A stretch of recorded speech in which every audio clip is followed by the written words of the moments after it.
Push in বন্ধে ভারতকে এ পর্যন্ত ১২ থেকে ১৩টি চিঠি পাঠালেও মেলেনি কোনো উত্তর। আর এসব ঘটনায় ভারতের সঙ্গে সম্পর্ক পুনরুদ্ধারে প্রভাব ফেলবে বলেও জানিয়েছেন পররাষ্ট্র প্রতিমন্ত্রী শামা ওবায়দ। তিনি আরও জানিয়েছেন, পুশিনের চেষ্টা শক্তভাবে প্রতিহত করবে বিজিবি। ভারত থেকে চলছে পুশিনের চেষ্টা, আর সেই চেষ্টার বিরুদ্ধে সীমান্তে কঠোর অবস্থানে বিজিবি। সীমান্ত জুড়ে বাড়ানো হয়েছে টহল ও গোয়েন্দা নজরদারি। এতে ঠেলে পাঠানোর চেষ্টায় এখনও সফল হয়নি ভারতীয় সীমান্তরক্ষী বাহিনী।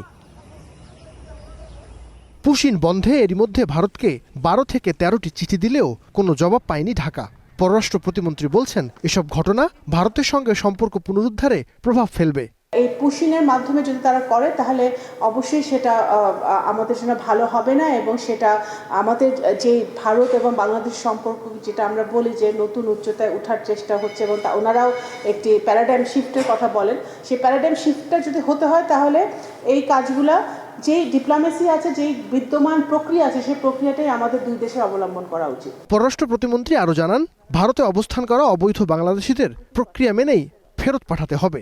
বাংলাদেশে যদি ভারতীয় কোনো ইলিগাল সিটিজেন থাকে, বা ভারতে যদি বাংলাদেশের কোনো ইলিগাল সিটিজেন থাকে, তাদেরকে ফেরত আনার বা আমাদের ভারতীয়দেরকে ফেরত দেওয়ার একটি মেকানিজম বিদ্যমান আছে। সেই বিদ্যমান মেকানিজমটা, ডিপ্লোমেসিটা অবলম্বন করেই ভারতকে আমাদের সাথে কাজ করতে হবে, কথা বলতে হবে, এবং বাংলাদেশও সেটা করবে। ফের পুশিনের চেষ্টা হলে তা বিজিবি শক্তভাবে মোকাবেলা করবে বলেও জানান পররাষ্ট্র প্রতিমন্ত্রী। নাইম আবির, স্টার নিউজ, ঢাকা।